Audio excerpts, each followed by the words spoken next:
Kotong ni kadang-kadang ketong pi cari-cari hal. De minum mabok, isap itu narkoba, pi kawin sambarang-sambarang orang, dan masih banyak salah yang lain. Kotar akhir ketong susah sendiri. Kotong susah sonde karena Tuhan pung mau. Kadang-kadang kotong ju sontahan kalau susah sudah datang. Terakhir tekitong ame jalan potong sendiri.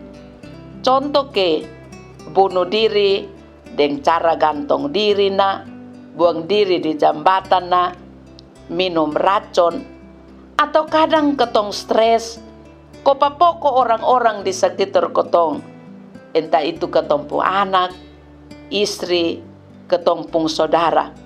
Dan ini kejadian di ketong sekarang semakin banyak. Dan ini tanda bahwa ini bukan hidup orang percaya.